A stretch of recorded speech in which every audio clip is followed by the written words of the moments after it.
I'm DJ Akio. I'm the founder, musical director, creative director of Strictly Soul. Um, yeah. Yeah. I'm Anita Machetla. I'm the event coordinator and host.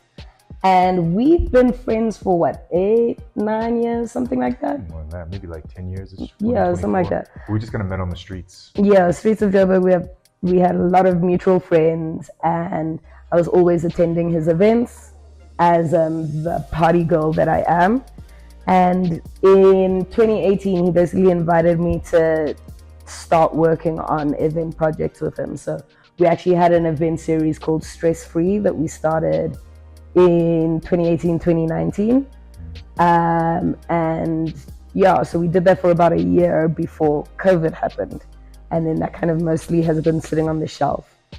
Strictly Soul obviously became the priority. Yeah, it takes up so much of our time that doing other things is not as easy as it otherwise would be. Strictly Soul came to life. It was already an idea. The way that we look at events is we always kind of look at what's missing. So we never try and jump on waves. We try to create our own waves.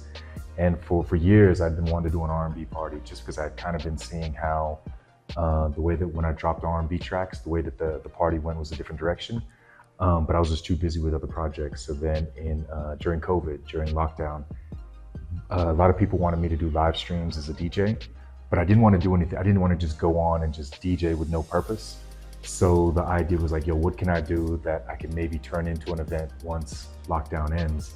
So I was like, you know what, man, no one's doing an R&B. So let me do every Sunday, me and my boy Bino, we used to take all my DJ equipment up to my rooftop and just do R&B sets, like as the sun was setting in Johannesburg. So that was like the original idea, and we called it Strictly Soul. And then as soon as lockdown ended, we found a venue and we turned it into like an actual party. So during this time, there was no restrictions. So I think we had a midnight curfew and you could only have 100 people. So we started off really, really small. And we already had that fan base from the IG lives. And then we turned it into party. And then from there, it kind of grew. And then Anita came on about 6 months in.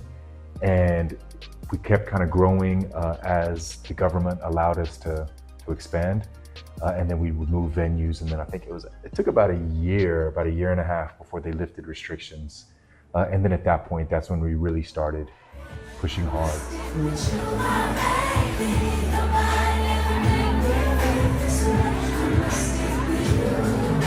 So one of the advantages that we have with Johannesburg is that, okay, so first the original strategy was, Southern Africa.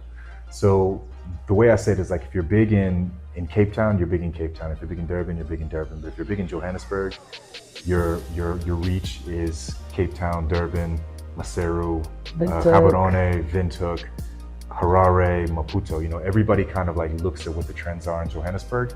So once we kind of had things going in Johannesburg and it was picking up steam, then at that point I was like, all right, cool, let me go expand to Cape Town. And the other advantage I have there is that I used to live in Cape Town for 4 years. So I already have a fan base there. So when we transitioned from Joburg to Cape Town, it wasn't that difficult. And also back then, this was still curfew. So we were only doing an event of about 130 or 140 people. So it wasn't difficult to sell out. And then once Cape Town started going as well, then that's when like, okay, cool, let's try Durban. Then after we did Durban, we did Botswana. And then after that, I had been going to Dar es Salaam a lot since 2020. So we figured, let's try in Dar es Salaam. And then once that started working, then we're like, all right, cool, what's another strategic spot? And we thought Windhoek, because a lot of people in Namibia really watch South African trends. And also a lot of like the kids studied at University of Johannesburg, WITS, UCT. So a lot of them are very familiar with what's going on in South Africa. So then as we kind of grew, our social media grew. And as our social media grew, people in other countries started paying attention to what we're doing. So then we started putting together a criteria for what we wanted in a country in order to go. And then those countries that we felt were good matches for Strictly Soul, we would go there and just kind of check it out, work with partners, and then activate. And the thing is now, that's how we kind of gauged whether we thought a territory would be kind of viable, whether it could be successful. I think now basically there's so much demand coming from all over that there most territories we could probably go into and figure out, with the right partners, with the right venue, we could probably go anywhere. We just don't have the time to be everywhere all at once. So with social media now, the growth of your brand, you don't have to be physically present. So a lot of the spaces we look at now is mainly based on people messaging us on social media saying, please come to Kampala, please come to Addis, please come to Lusaka. So once people start hitting us up from a certain country, then we do a little bit more research, and then it kind of gets us on the map. So, that's the beauty of social media and like how things can grow, globally. Let me go sing it one time. This girl is on fire. This girl is on fire. Because of the BAL, so many people that I know that are involved in basketball have been coming, and they've been telling me about Kigali. Okay, Kigali's on the come up. There's a lot of interesting things going on. So at that point, we started kind of just putting out feelers, and then we got in touch with a couple people. From there, we started talking a little bit more. From there, people started messaging us. And then the whole plan was eventually to get to this weekend, like for tonight. Like it's been a 1-year plan in motion to come here. But we came to visit in the end of February, maybe, or beginning of March. End of February. And then we had our first event in March. And we weren't really quite sure what to expect. I think our goal was 300 people. And then the first event we did about 700, So it was, the response was really good. And then once we did the first event, we kind of understood the market a little bit better. And then now leading into this event, now it's 1,000 people. So, steady growth. Yeah. And also, I have to say, Sonia and Dila, who are on the ground partners, like Dila reached out to us. So when we were at that point, we were considering, maybe Kigali would be an interesting place for us to try ourselves out. And she actually reached out to us on Instagram and was like, I see what you guys are doing. Really love what what you've built.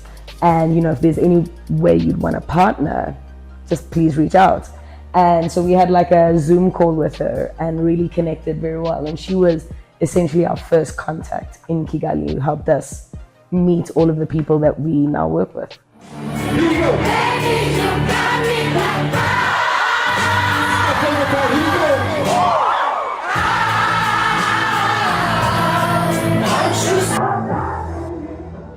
I think when it comes to African soul music, you, as a DJ, you have to understand like what hits, what brings out the biggest response.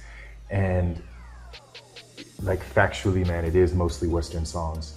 But that being said, we do incorporate as much local as we can. But it's also to get an African R&B song to the point where you can put it in the main set and everybody knows the song. It requires growth, So what we do know for a fact is that R&B is a huge genre on the continent, especially in the territories that we know. So what we're trying to do is we want to be strictly so. The more we grow, we want to be like a tastemaker and influencer for African R&B.